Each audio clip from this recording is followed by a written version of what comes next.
भाइयों और बहनों, आपका मेहर टीचिंग में स्वागत है। इतिहास, दर्शन और इतिहास लेखन अमित रेकमर की ये बुक है, आप देख सकते हो। और ये असिस्टेंट प्रोफेसर के लिए मैंने लाई है और इसी में से मैंने 2-3 पेज के अभी फर्स्ट यूनिट के नोट्स बनाए हैं। नोट्स 2-3 पेज के ही हैं और यूनिट आप देख सकते हो। मैंने आगे भी इसका रिव्यू किया था कि भी कहाँ से बनाऊंगी। तो परिकल्पनावादी है, विश्लेषणात्मक है, इतिहासवाद है। और इसका हम आज पढ़ेंगे इतिहास, दर्शन का अर्थ, परिभाषाएं वगैरह कुछ पढ़ेंगे इंपॉर्टेंट जो पॉइंट। यहाँ तक मैंने आज इसके नोट्स बनाए हैं और ये अमित रेंकवार की बुक है, आप देख सकते हो। तो यहीं से बनेंगे नोट्स। और ये नोट्स हैं मेरे पास। इतिहास दर्शन का जनक किसे माना है, कौन किसे माना है, कौन इसका आलोचन है, कौन इसके दर्शन है, इनकी कौन कौन सी विचारधारा है। तो अभी 2 पेज के ही नोट्स बनाए हैं। बाद में लास्ट में अभी हमारे रहेंगे इतिहास दर्शन के उद्देश्य और स्वरूप, वो भी बनेंगे। धीरे धीरे नोट्स में बनाऊंगी और आपको इसी बुक के अनुसार सारे नोट्स और करंट जो भी मिलेगा, जो परीक्षा की दृष्टि से इम्पोर्टेंट होगा, तो किसने इसको जनक वगैरह माना है, कौन सी बुक में इतिहास को दर्शन को अलग किया गया है, वो सब पढ़ेंगे। तो इतिहास दर्शन व लेखन अमित रेंकवार यूनिट फर्स्ट है हमारी, असिस्टेंट प्रोफेसर, पेपर 3 है नहीं, पेपर 2 का भाग सी है ना। तो इसके इतिहास विश्लेषणात्मक, कल्पनात्मक, परिकल्पनात्मक, चिंतनशील, इतिहास दर्शन। विश्लेषणात्मक और ये कल्पनात्मक दोनों, कल्पनात्मक है ना, इसके तीनों नाम है, परिकल्पनात्मक, चिंतनशील, इतिहास दर्शन का विकास भी पढ़ेंगे।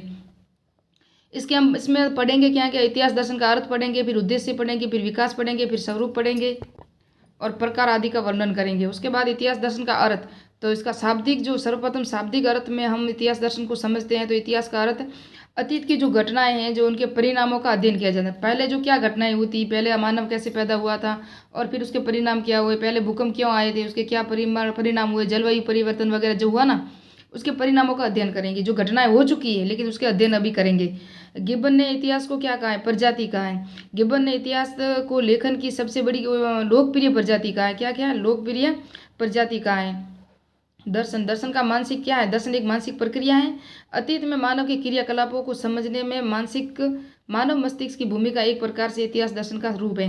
यानी कि जो अतीत में जो मानव क्रिया, मानव कैसे रहते थे, कैसे खाना खाते थे, कैसे शिकार करते थे और क्या क्या कुछ चित्रकारी शैलचार्य भी हमें मिले हैं, तो उससे क्या करते थे, उसको हम अपने मस्तिष्क में बिठाते। हमने सोचा कि मानव ने कलर कैसे बनाया होगा, तो फूलों को पीस के उन्होंने कलर बनाएगा। उन्होंने खाना कैसे पकाया होगा, तो पत्थर से आग जला के उन्होंने आग में खाना पकाया होगा। शिकार कैसे करते थे, तो हस्तकुटार है, चैप्टर है, कॉर्निलर है, हमारे पास स्क्रैपर है, जो हथियार हमें मिले हैं उसके अनुसार हम क्या करते हैं, उसके अनुसार तो हम उसका जो प्रूफ रूप है या उसका आइडिया लगाते हैं। तो उससे ये क्या क्या है, ये दर्शन है। हम अपने दिमाग से उसका निर्माण करते हैं, तो ये दर्शन है।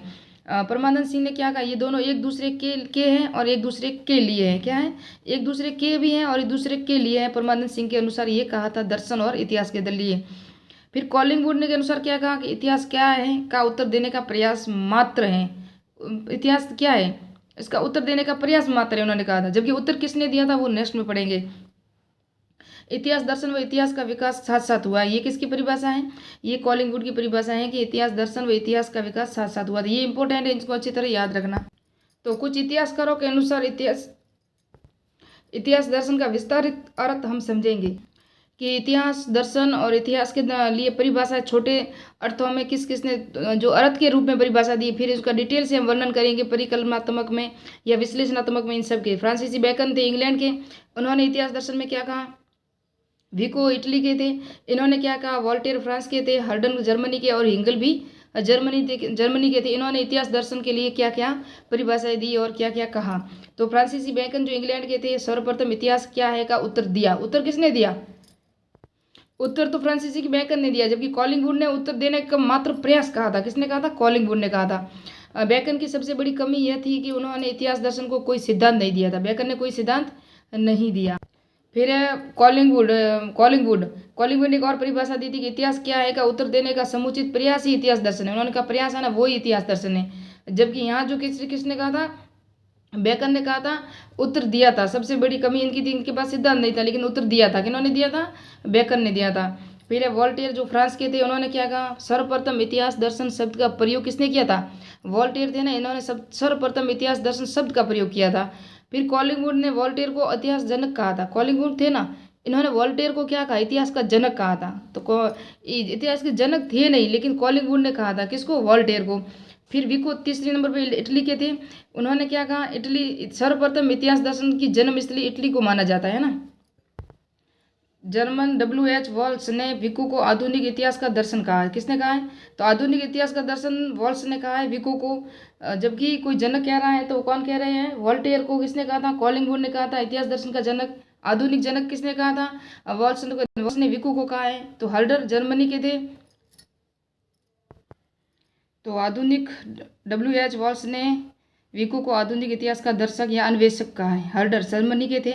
1984 में इनके अपनी पुस्तक idea of philosophy of history Mankind लिखी थी। इसमें इतिहास दर्शन को प्रकाश लाया मैं, और इसी पुस्तक के साथ इतिहास दर्शन को अलग विषय के रूप में किसके लिए माना जाना था लगा? हर्डर की पुस्तक थी ideas of philosophy of history, ideas for philosophy of history Mankind में इतिहास और दर्शन को अलग अलग माना जाने लगा। हर्डर की पुस्तक 1984 में। हिंगल जर्मनी के थे। उन्होंने अपनी पुस्तक lectures on philosophy of history, इतिहास को गूढ़ विषयों के रूप में, वेरी इंपॉर्टेंट है, अच्छी तरह याद रखना, कई बार एग्जाम में आए हुए। लास्ट में इंपॉर्टेंट पर्सन भी बताऊंगी। तो गूढ़ विषय के रूप में समाज को प्रस्तुत किया था। फिर हिंगल को इतिहास दर्शन का प्रवर्तक कहा जाता है। इतिहास दर्शन का प्रवर्तक हिंगल को कहा जाता है क्योंकि इन्होंने ही सर्वप्रथम इतिहास प्रारूप में दर्शन में पाया। इतिहास प्रारूप था ना, उसके अंदर दर्शन को पाया था। इस प्रकार 18वीं और 19वीं सदी में मौलिक विचारों द्वारा इतिहास दर्शन विश्व में सर्वोत्तम उपहार है। और इतिहास दर्शन के उद्देश्य और स्वरूप पढ़ेंगे नेक्स्ट वीडियो में। और धीरे धीरे आपको सब अंकित रेखवार की पुस्तक की मैं नोट्स के रूप में दे दूंगी। मिलते हैं नेक्स्ट वीडियो में इंपॉर्टेंट पॉइंट के साथ। असिस्टेंट प्रोफेसर, स्कूल व्याख्याता, UGC नेट जो भी दे रहे हो आप।